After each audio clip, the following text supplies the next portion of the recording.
भक्ती आवडते म्हणजे नक्की काय, तर त्याचा वाच्यार्थ घ्यायचा नाही, त्याच्यात याचा लक्षार्थ घ्यायचा. वाच्यार्थ लक्षार्थ आपल्या लक्षामध्ये येत असेल की एखादा दृष्टांत सांगू. झालं असं, एक सण होता. कोणता सण होता तो सांगत नाही, सण होता. पोळ्यांचं जेवण घरामध्ये करायचं ठरलं. सासूबाईने सुनेला सांगितलं, सुनबाई एक काम कर, पोळ्यांचं जेवण आपण करू. सुनबाई म्हटले ठीक आहे, करू पोळ्यांचं जेवण. ही पूर्वीची सून होती बरं का, आताची सून नव्हती. सासूबाई एक सांगते दुसरंच करते, अशी सून ती नव्हती. पूर्वीचा काळातला दृष्टांत सांगतोय मी. म्हटलं ठीक आहे करू आपण. सासूबाईने सांगितलं, सुनबाई एक काम करा. म्हटले काय, एवढं पुरण वाटा, तोपर्यंत मी जरा गावामध्ये जाऊन येते. सुनबाई म्हटलं ठीक आहे, वाटते पुरण. सासूबाईचं घरामधलं गावातलं काम उरकलं आणि जेव्हा सासूबाई घरामध्ये आली आणि घरामध्ये आल्यानंतर पोळ्या लाटायला बसणार, तेवढ्यात सुनबाईला सांगितलं, सुनबाई आणा ते पुरण. सुनबाई म्हटली, सासूबाई कोणतं पुरण? असं विचारल्यानंतर कोणतं पुरण असं विचारल्यानंतर सासूबाईने सांगितलं, मी तुला काय सांगितलं होतं, एवढं पुरण घेऊन काय कर वाट. मी केलं असं, तुम्ही गेल्यानंतर ते पुरण घेतलं, घराच्या बाहेर पडले, जो दिसेल त्याला एक एक मूठ वाटून टाकलं. वाट या शब्दाचा वाच्यार्थ आपल्याला घ्यायचा नाही, वाट या शब्दाचा अर्थ लक्षार्थ घ्यायचा आहे. म्हणजे देवाला भक्ती आवडते या शब्दाचा अर्थ काही भक्ती 100 रुपये किलो 200 रुपये अशी मिळत नाही, तर भक्ती आवडते याचा अर्थ जो भगवान परमात्म्याचं नामचिंतन करतो तो भक्त देवाला फार आवडतो. विठ्ठला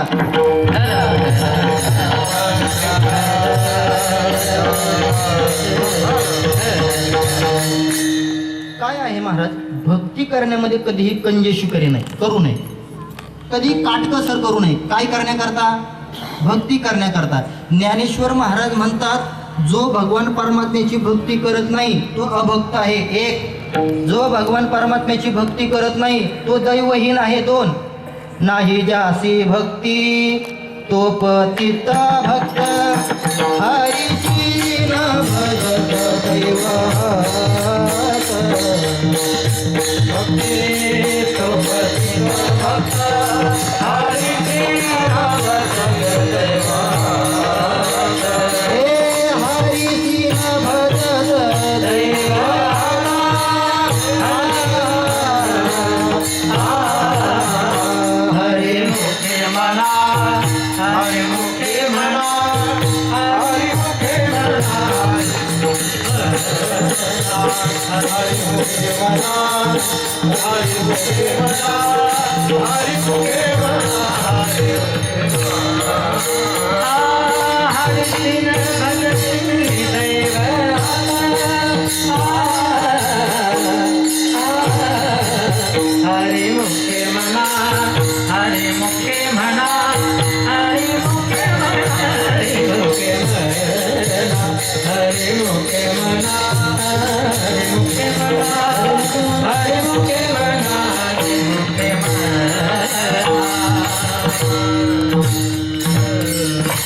करत नाही, ज्ञानेश्वर महाराज म्हणतात तो अभक्त आहे आणि तो दैवहीन आहे. त्याच्या जीवनामध्ये भगवान परमात्म्याची प्राप्ती कधीच होणार नाही. पण जर देवाची प्राप्ती व्हावी असं वाटत असेल तर त्याच्यासाठी एक साधन आहे. कोणती? भगवान परमात्म्याची भक्ती करा. मी एक थोडं धाडसाने वाक्य वापरतो, ऐका. नाही भगवान परमात्म्याची भक्ती करता आली तर ठीक आहे, काही अडचण नाही. पण जो देवाची भक्ती करतो त्याच्या संगतीमध्ये राहा. पहा किती पटतंय आपल्याला. पहा, जर एखादा व्यक्ती भक्ती करत नाही त्याच्या संगतीमध्ये राहू नका, पण जो व्यक्ती भक्ती करतोय त्याच्या संगतीमध्ये राहा. संगतीचा परिणाम अत्यंत अलौकिक आहे.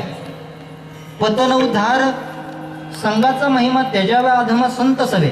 भगवान परमात्म्याची प्राप्ती करण्याकरता जो भक्त भक्ती करतो त्याच्या संगतीमध्ये राहिलं तर आपल्याला भक्ती करण्याचं पुण्य प्राप्त होतं. ही ताकद संगतीमध्ये. म्हणून किमान आपल्या जीवनामध्ये भक्ती नाही घडली तरी चालेल, थोडं धाडसपूर्वक बोलतो, पण किमान जो व्यक्ती भक्ती करतो त्याच्या संगतीमध्ये राहा. गुरुवारी चैतन्य महाराज देगलूकरांचं एक गोड वाक्य आहे, संगतीचा परिणाम. ते सांगतात, एखादा व्यक्ती एखाद्याच्या संगतीत राहिल्यानंतर तो नसताना सुद्धा त्याच्या अनुपस्थितीमध्ये सुद्धा तो त्याच्यासारखं वागतो. हा संगतीचा परिणाम. काय? एखादा व्यक्ती एखाद्याच्या संगतीमध्ये राहिला, त्याला त्याची सवय लागली, तो नसताना सुद्धा तो त्याच्यासारखं वागतो. हा संगतीचा परिणाम आहे. उदाहरणार्थ, एखादा व्यक्ती गाथा वाचतोय, दुसरा व्यक्ती गाथा ज्ञानेश्वरी वाचत नाही. जो वाचत नाही तो वाचणाऱ्याच्या सोबत राहिला, वाचील की न वाचील? कळालं नाही तुम्हाला? एखादा व्यक्ती दारू पितोय, थोडं खाली येऊन बोलतो. एखादा व्यक्ती दारू पितोय, जो पित नाही त्याने पिणाऱ्या व्यक्तीने त्याला प्यायला शिकवलं. काही कारणास्तव जो ज्याने प्यायला शिकवली तो गावाला निघून गेला.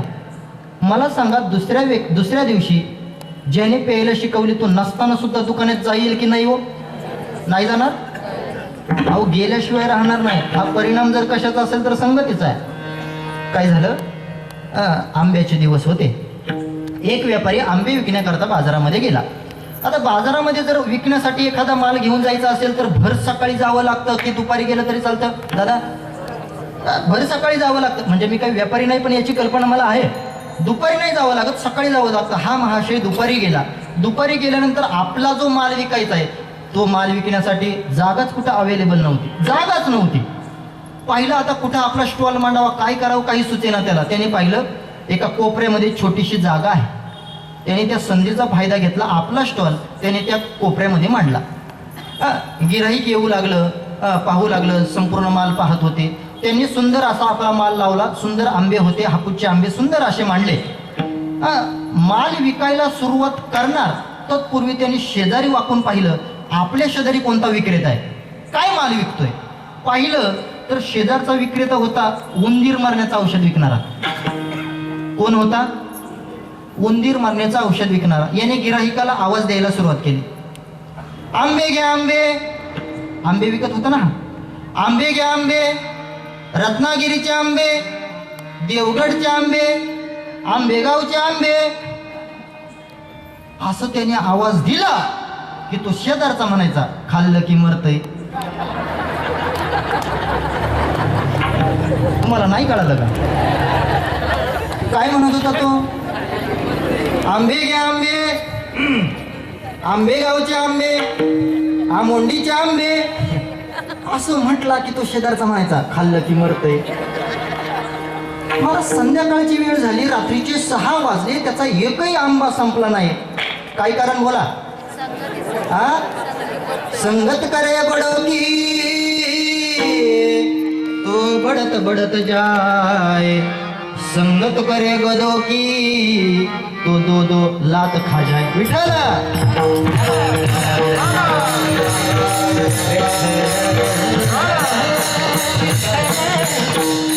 संगतीचा परिणाम अलौकिक आहे महाराज. तुमची आमची संगत मिळेल यात नवल नाही, मिळू शकते. एखादा साधू मिळू शकेल, पण संतांची संगत अवघड आहे. तात मिले पुनी मात मिले सुत भात मिले युती सुखदाई, राज मिले गज बाज मिले सब ताज मिले मन वंचित पाई, लोक मिले सुर लोक मिले विधि लोक मिले वैकुंठ जाई, पैन पट निरंजन लाल सब मिले संत संगत दुर्लभ भाई, संत संगत दुर्लभ भाई. बहु आवघड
हे संत भेटे परी जग जेठे करुणा केले.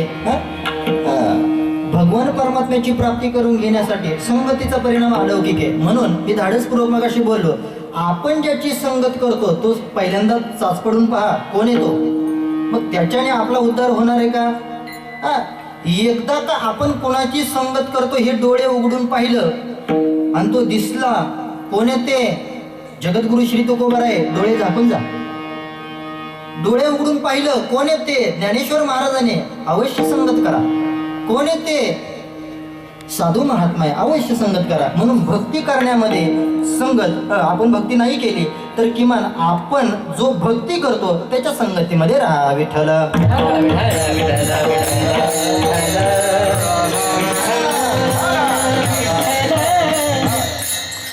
काय आहे, जगद्गुरु श्री तुकोबाराय म्हणतात देवाला भक्ती आवडते, थोर भक्ती आवडते. अनेक प्रमाणे जगद्गुरु श्री तुकोबारायांनी सांगितले की देवाला भक्ती आवडते, अलौकिक भक्ती आवडते, थोर भक्ती आवडते. पण तुकोबारायांनी अनेक लक्षणं सांगितली. त्याच्यामध्ये तुकोबाराय देवाकडे विनंती करतात, नोहे देवाला सांगतात की देवाला कोणती भक्ती आवडते. तर तुकोबाराय म्हणतात भगवान परमात्मा जसं राहील, जसं ठेवील तसं राहा, ही भक्ती देवाला आवडते. अभंगाच्या दुसऱ्या चरणात ठेविले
ठेविले अनंते तैशेची राहावे, चित्ते असू द्यावे समाधान. जगद्गुरु श्री तुकोबाराय दुसऱ्या चरणामध्ये म्हणतात देवाला श्रेष्ठ भक्ती कोणती आवडते, तर तुकोबाराय म्हणतात ठेविले अनंते तैशेची राहावे. काय असतं, एखाद्याच्या जीवनामध्ये केवळ दुःखाचीच प्राप्ती झालेली असते. तर तुकोबाराय म्हणतात तिथं काय करायचं, काय नाही, देवाने ठेवलंय तसं राहायचं. आनंदाची प्राप्ती झालेली असते एखाद्याच्या जीवनामध्ये, काही नाही, काय करायचं, ठेविले अनंते तैशेची राहावे. तुकोबारायांच्या जीवनामधला प्रसंग आपल्याला ज्ञात असेल. शुभ कसाराच्या बायकोने तुकोबारायांच्या अंगावर उकळतं पाणी ओतलं, आपल्याला ज्ञात आहे. उकळलेलं पाणी वेगळं आणि तापवलेलं पाणी वेगळं. पुरुषांपेक्षा महिला वर्गाला याची जास्त कल्पना आहे. उकळलेलं पाणी वेगळं आणि तापवलेलं वेगळं. तापवलेलं पाणी चटका देतं, पण उकळलेलं पाणी अंगाची कातडी काढतं. बरोबर आहे की नाही? तुकोबाराय म्हणतात जळे माझी काया लागला वनवा, धावरे केशवा माय बापा. तुकोबारायांच्या जीवनामध्ये हे किती मोठं दुःख आहे हो. आपल्याला साधा अगरबत्तीचा चटका वाचला तर आपण आहे की नाही, पण तुकोबरांच्या अंगावर उकळतं पाणी होतंय, साधं पाणी नव्हे. पण तुकोबरांच्या अंगाला दुखापत झाली नसेल का? झालं. दुःख प्राप्त झालं नसेल का? झालं. मंबाजी बॉन्नी महाराज साध्या काठीने नाही, काठ्याच्या काठीने हाणलंय. कुणाला? तुकाराम महाराजांना. यदा कदाचित हे जर आत्ताच्या युगामध्ये, आत्ताच्या चालू घडीमध्ये जर एखाद्याने जर केलं तर साधा एखादा मनुष्य डोळे वटारून पाहिलं तर का पाहिलं म्हणून त्याला बेदम मारहाण करतोय. ही आत्ताची परिस्थिती आहे. वारकरी संप्रदाय आपल्याला हेच शिकवतोय. वारकरी संप्रदाय आपल्याला हेच शिकवतोय, बाबा आपल्या जीवनामध्ये जर काही परिवर्तन करायचं असेल तर जीवनामध्ये भक्तीची उत्पत्ती करा, भक्तीची उत्पत्ती करा. मला वाटते तरुण मुलांना किंवा लहान मुलांना इथून पुढं कीर्तनाच्या व्यतिरिक्त दुसरं स्टेज नाही, कीर्तनाच्या व्यतिरिक्त सुधारण्याचं दुसरं स्टेज नाही, जे कुठंच नाही.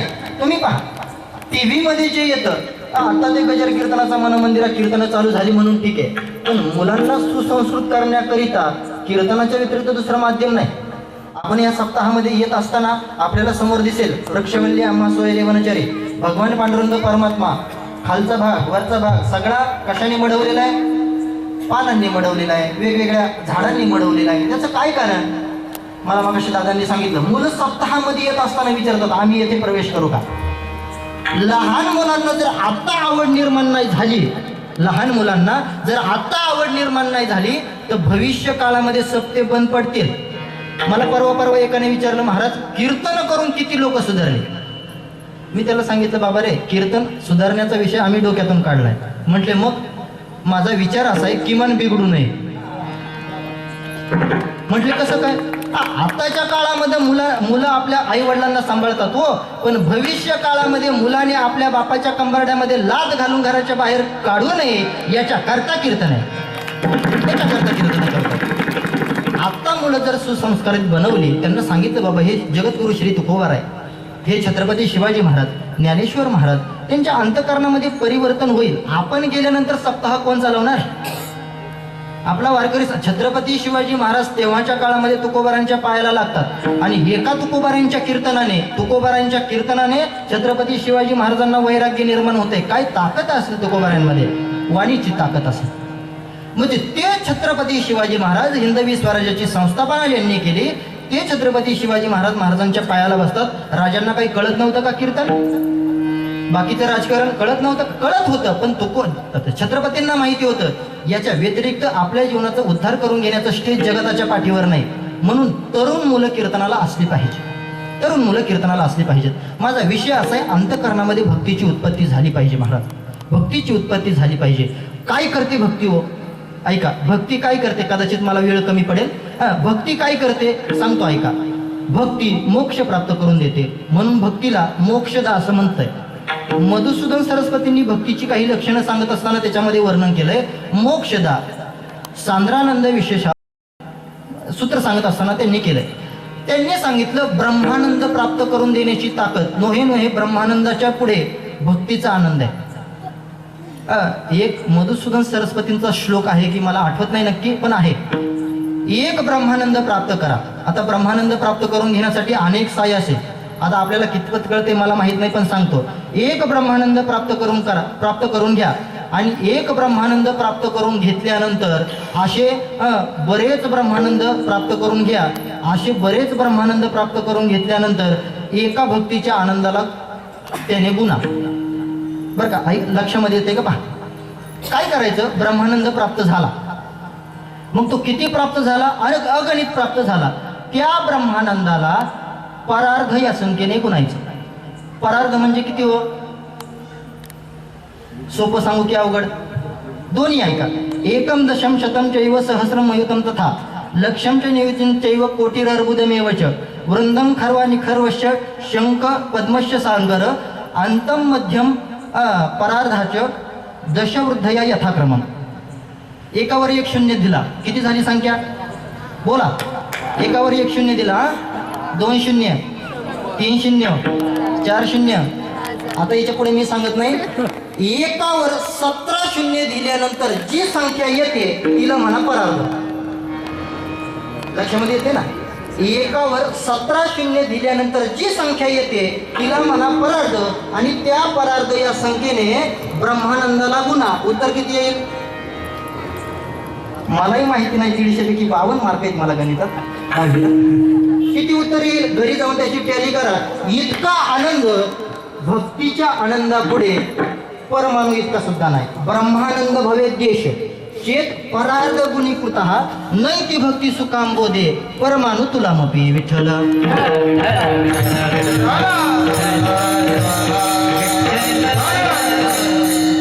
म्हणजे हा आनंद जो आहे ना ब्रह्मानंद, या ब्रह्मानंदाच्या पुढे कितपट पटीने भक्तीचा आनंद आहे. मला सांगा, ज्ञानेश्वर महाराजांच्या वारीमध्ये चालत असताना, पालखी सोहळ्यामध्ये चालत असताना घरची आठवण येते का हो?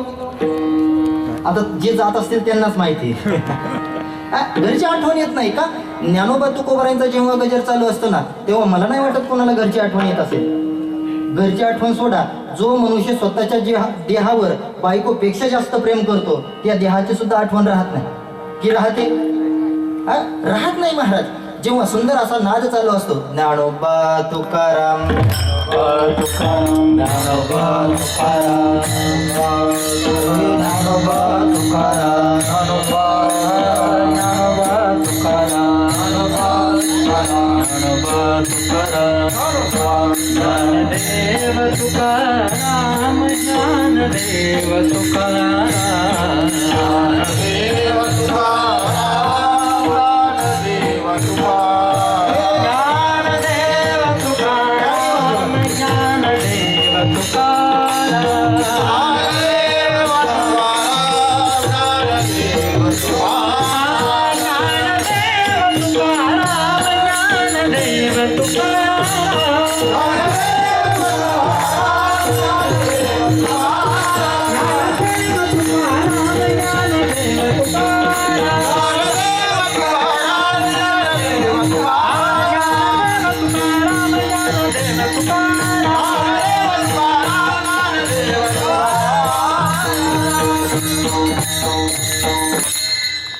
मला असं म्हणायचं, ज्यांनी ज्यांनी भजन केलं त्यांना त्यांना देहाचा विसर नक्की पडला असेल. पण कुणाला? ज्यांनी आपल्या अंतकरणातून भजन केलं त्यांनाच देहाचा विसर, दुसऱ्याला नाही. सांगायचा मुद्दा माझा असा की भक्ती देहाला विसरवते. असो ऐसा कोठे आठवची नाही, देही चवी देवी भोगू दशा. तुकोबाराय म्हणतात, भगवान परमात्मा जसं ठेवेल तसं राहणं याच्यापेक्षा श्रेष्ठ भक्ती नाही.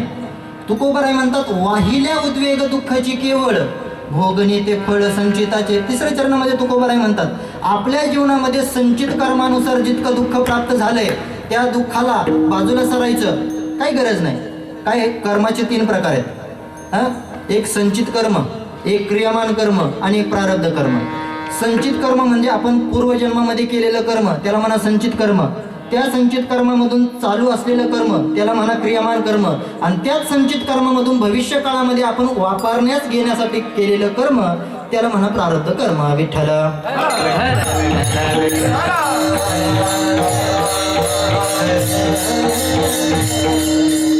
कौरव पांडवांचं युद्ध संपलं. भगवान श्रीकृष्ण परमात्मा जेव्हा निजधामाला चालले होते तेव्हा कुंतीकडे गेले. भगवान श्रीकृष्ण परमात्म्याच्या कुंती कोण होत्या? आत्या होत्या. भगवान श्रीकृष्ण परमात्मा कुंतीला म्हणू लागले, काय पाहिजे तुला माग? आपल्याला दृष्टांत ज्ञात तरी सुद्धा सांगून जातो. कुंती मातेने काय उत्तर द्यावं? देवा तुला द्यायचंय ना? म्हटले हो, त्याच्याकरताच म्हणतोय, माग काय मागायचंय तुला? कुंती माता म्हणते, देवा तुम्हाला जर द्यायचंच असेल ना तर माझ्या जीवनामध्ये माझ्या पदरामध्ये फक्त दुःख द्या. काय मागणं हो? देवाने जर तुम्हाला आम्हाला विचारलं असतं, मी प्रसन्न आहे मागा, काय मागायचं नाही, काय मागितलं असतं आपण? सुख मागितलं असतं. छान उत्तर आहे. अजून काय मागितलं असतं? देव प्रसन्न, धन दौलत मागितलं असतं. चला माझ्यासारखं म्हणलं असतं, चला पुनरपि जननम पुनरपि मरणम पुनरपि जननी जठरे शयनम या संसारे खलुदुस्तरे कृपया पारे हरे मुरारे भज गोविंद. संसार बंधनातून मला निवृत्त करा. लौकिक मागणी मागितली नसते.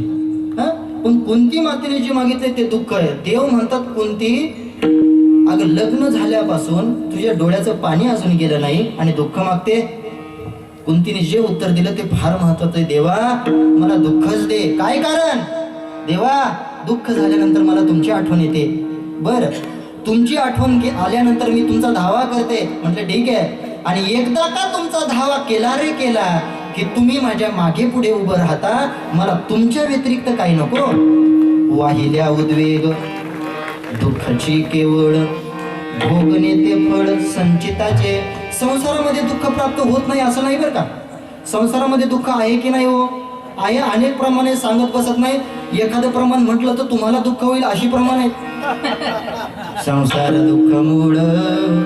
काही काही चाल याला इतकी लावितात का श्रोत्यांना इतकं दुःख होत नाही, त्या चालीनी होत. चहूकडे इंगळ विश्रांती नाही कोठे, रात्रंदिवस तळमळ. दुःख बांधवारी आहे हा संसार, दुःख बांधवारी आहे हा संसार, दुःख बांधवारी आहे हा संसार, दुःख बांधवारी आहे हा संसार. दुःखाचा विचार नाही कोठे, दुःखाचा विचार नाही कोठे, दुःखाचा विचार नाही कोठे, दुःखाचा विचार नाही कोठे. दुःख बांधवारी आहे हा संसार, दुःख बांधवारी आहे हा संसार, दुःख बांधवारी आहे हा संसार, दुःख बांधवारी आहे हा संसार, दुःख बांधवारी